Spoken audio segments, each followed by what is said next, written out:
تو المقصد جل جلالہ وہ ذات ہے جو نظام کائنات کو عدل و انصاف پر جاری اور ساری رکھے ہوئے ہے، یعنی اس کائنات میں کوئی ایک چیز بھی انصاف کے تقاضوں سے ہٹی بھی نہیں ہے، کسی انسان پر ظلم نہیں ہو رہا، ہر چیز اللہ تعالیٰ کے ہاتھ میں ہے، اور کیسے وہ ساری چیزوں کو لے کر ہمارے سامنے پیش کرتا ہے۔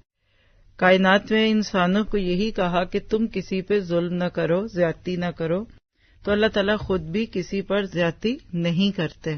اور اگر آپ دیکھیں تو ہر چیز کتنی ویل بیلنسڈ ہے، ویل سنکرونائزڈ ہے، آرگنائزڈ ہے۔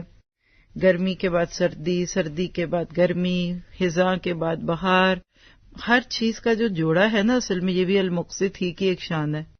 اگر صرف رات ہوتی تو انصاف نہ ہو پاتا، اگر صرف دن ہوتا تو بھی انصاف نہ ہوتا، تو رات کو بیلنسڈ کیا دن سے، یہ ہے المقسط کا کام۔ کیسے چیزوں کو لے کر وہ بہترین طریقے سے ہموار کر دیتا ہے۔ مجھے تو اس نام کے ساتھ ہمواریت بھی آ رہی ہے، کبھی کسی کو ایک کے اوپر دوسرے پہ ظلم نہیں کرنے دیتا۔ پھر اسی طرح آپ دیکھیے کہ المقسط وہ جو مظلوم کو ظالم سے نجات دلاتا ہے۔ دنیا میں آج بھی بہت سارے ایسے لوگ ہیں، مخلوقات ہیں کہ جن کو کوئی پوچھتا نہ، یعنی کہہ لے کہ وہ کسی کو نہیں سنا سکتے، کوئی عدالت تک ان کی رینج نہیں، کوئی ان کے معاملات کو نہ جانے۔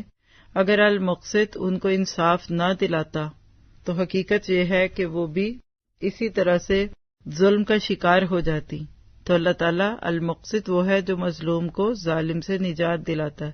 تو اس اینگل میں دیکھیں، صرف اپنے سمجھنے کے لیے تو اللہ تعالیٰ المقسط ہونے کی صورت میں سارے مظلوموں کا وکیل ہے، ان کے معاملات کو پیش کرنے والا ہے اپنی ہی عدالت میں، کیونکہ اس کو کہیں اور نہیں جانا ہوتا، نہ اس سے اوپر کوئی ایسی ہستی ہے۔ دنیا کے وکیل کو اگر ہم دیکھیں تو وہ بات کر کے جج کے فیصلے کے منتظر ہے نا، تو المقسط وہ ہے جو دنیا میں لوگوں کے ساتھ جو معاملات ہو رہے ہیں ان کا انصاف پھر خود ہی دیتے ہیں۔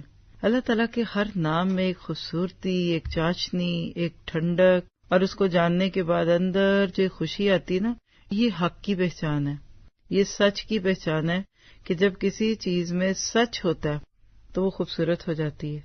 اللهم بلغنا رمضان، اللهم بلغنا رمضان۔